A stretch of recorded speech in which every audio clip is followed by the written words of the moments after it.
Break के बाद एक बार फिर से आप सभी का स्वागत है और सीधे आपको ले चलते हैं दिल्ली, जहां पर केंद्रीय स्वास्थ्य मंत्री क्या कुछ कह रहे हैं सुन लेते हैं। केंद्र सरकार से, क्योंकि जो फ्लाइट्स आ रही हैं उनके बैन की बात चल रही थी और ये कहा जा रहा था कि अगर फ्लाइट्स को रोक दिया जाए तो ओमिक्रॉन की एंट्री नहीं हो सकती है। तो अब तो ओमिक्रॉन आ गया, दिल्ली में पहला मामला आ गया सामने, तो वो जो डर था वो डर सत्य।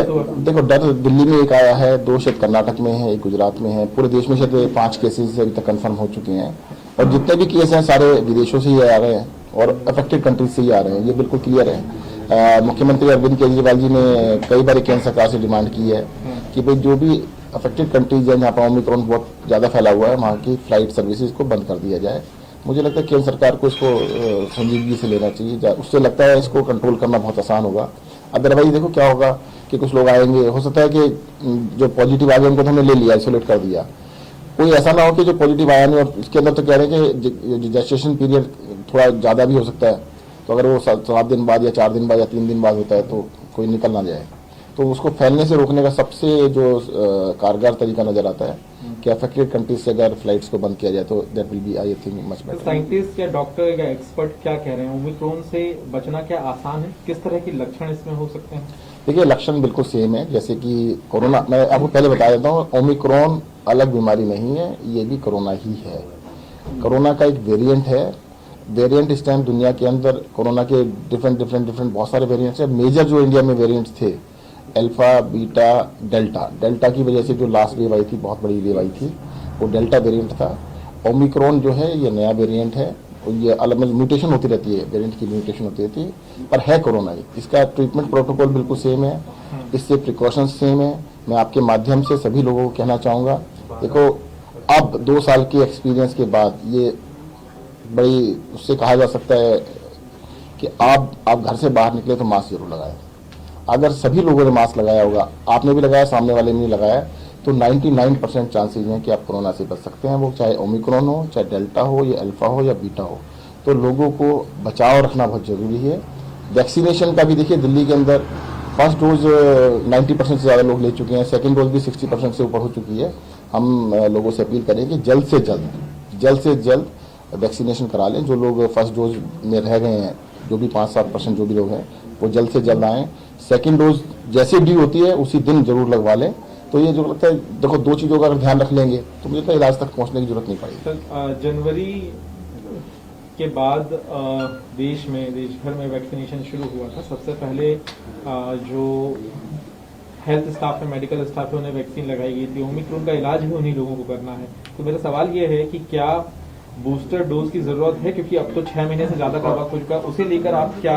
देखिए, इस बारे में जो भी प्रोटोकॉल है वो एक्सपर्ट्स बताएंगे या केंद्र सरकार उसको नोटिफाई करेगी, उसी को हम पालन करेंगे। इस बारे में मैं I am not the expert. मैं दिल्ली में आप लोग एक तरह से प्लान कर रहे थे कि जो वैक्सीनेटेड ना हो उनकी एंट्री एक तरह से रोकी जाए या कुछ उस पर पाबंदियां लगाई जाए। कई राज्यों ने ऐसा किया है कि कुछ गिफ्ट दे रहा है वैक्सीनेशन को बढ़ावा देने के लिए, या वैक्सीनेशन को पूरी तरह से अनिवार्य कर दिया। क्या दिल्ली सरकार ऐसा कुछ सोच रही है? वैक्सीनेशन को देखो, दिल्ली के अंदर जो कल वैक्सीनेशन हुआ है, तो मैं बताऊं अब लगातार लाख से ऊपर हो रहा है। कल लगभग 1.5 लाख के करीब वैक्सीनेशन हुआ है। इसके अंदर स्पीड काफी तेजी से बढ़ाई गई है और मुझे लगता है कि अगर हम इस स्पीड से चलेंगे तो बहुत जल्दी। देखो, इसमें वैक्सीनेशन के अंदर एक इश्यू तो है कि जो सेकेंड डोज लगाने में 84 डेज का डिफरेंस है।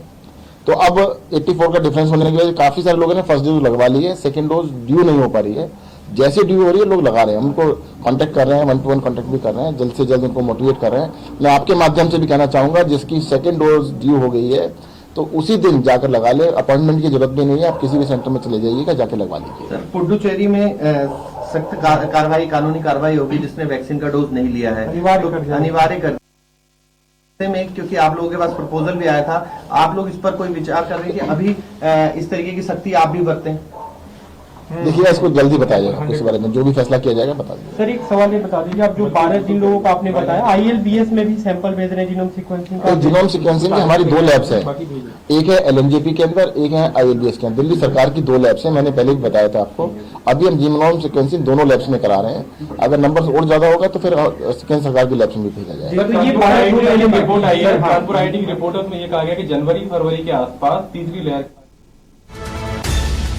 और यहाँ पर आपने केंद्रीय स्वास्थ्य मंत्री सत्येंद्र जैन की प्रेस कॉन्फ्रेंस सुनी, जिसमें उन्होंने नए वेरिएंट ओमिक्रॉन के लिए विस्तार में जानकारी दी है। साथ ही साथ उन्होंने कहा कि ये है कोरोना जैसा ही और इसके प्रिकॉशंस जो है वो भी सेम है।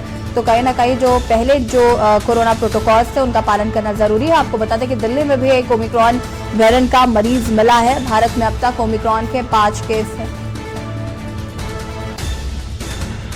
और इसी खबर पर रेजिडेंट एडिटर अमित दुबे जी हमारे साथ फोन लाइन पर जुड़ चुके हैं। अमित जी, दिल्ली में भी आज ओमिक्रॉन वेरिएंट का एक मरीज मिला है, क्या कुछ जानकारी है इसको लेकर? जी बिल्कुल, देखिए देश की बात करें तो ओमिक्रॉन की शुरुआत जो है वो बंगलुरु से हुई थी, जहां पे दो ओमिक्रॉन के मरीज मिले थे और उसके बाद भी लगातार इनकी संख्या बढ़ती जा रही है। अब देश की राजधानी दिल्ली में भी ओमिक्रॉन ने दस्तक दे दी है, एक पेशेंट मिला है। हालांकि 12 संदिग्ध जो है उन्हें एलएनजेपी में एडमिट है, जिन पे लगातार निगरानी की जा रही है। इसके साथ ही एयरपोर्ट पे भी जो लोग आ रहे हैं उन्हें न सिर्फ उनकी टेस्टिंग की जा रही है बल्कि उसके साथ में क्वारंटीन भी किया जा रहा है। लेकिन दिल्ली में अब पुष्टि हो चुकी है कि ओमिक्रॉन का एक मरीज जो है फिलहाल मिल चुका है। बाकी के जो लोग हैं उन पे भी लगातार नजर बनाई जा रही है। दिल्ली सरकार के स्वास्थ्य मंत्री सत्येंद्र जैन ने जानकारी दी है कि किस तरह से दिल्ली सरकार की 2 लैब्स है जहां पे लगातार जो है वो टेस्टिंग हो रही है।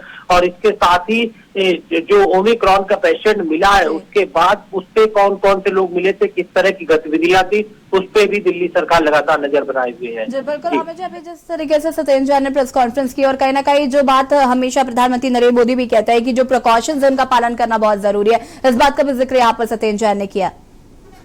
जी बिल्कुल, देखिए ये जो ओमिक्रॉन का पेशेंट मिला है ये तंजानिया से आया हुआ था और तंजानिया से आने के बाद इसका पहला टेस्ट हुआ, फिर दूसरा टेस्ट हुआ और उसके बाद पुष्टि की गई है कि ये ओमिक्रॉन पॉजिटिव है। दूसरी जो इसकी जांच कराई गई वो भी ओमिक्रॉन पॉजिटिव आई है। तो जाहिर तौर पर जो विदेशों से जो लोग आ रहे हैं उन पे केंद्र सरकार भी नजर बनाए हुए, दिल्ली सरकार भी नजर बनाए हुए। खासतौर पर देश की राजधानी है दिल्ली, यही बड़ी वजह है कि एयरपोर्ट पे तमाम लोग जो है वो निकलते हैं। जो रिसेंटली निकल रहे हैं उनकी जांच जरूर वहां पे की जा रही है, लेकिन मामला क्योंकि रिसेंटली नहीं है, सरकार जब अलर्ट हुई है उससे पहले की अगर बात करें तो अब जो नजर है वो 11 नवंबर से लेके और अब तक जो लोग आए हैं उन पे नजर बनाई जा रही है, उन लोगों की पहचान की जा रही है, उन लोगों की जांच की जी कहीं ना कहीं अभी देखना होगा कि किस तरीके से कोरोना प्रोटोकॉल का पालन किया जाता है और सरकार किस तरीके से काम करती है। फिलहाल आपका बहुत बहुत शुक्रिया तमाम जानकारी के लिए। और हम बात कर रहे हैं दिल्ली में ओमिक्रॉन का एक मरीज मिला है, हालांकि जो प्रिकॉशंस है उनका पालन करना जरूरी है।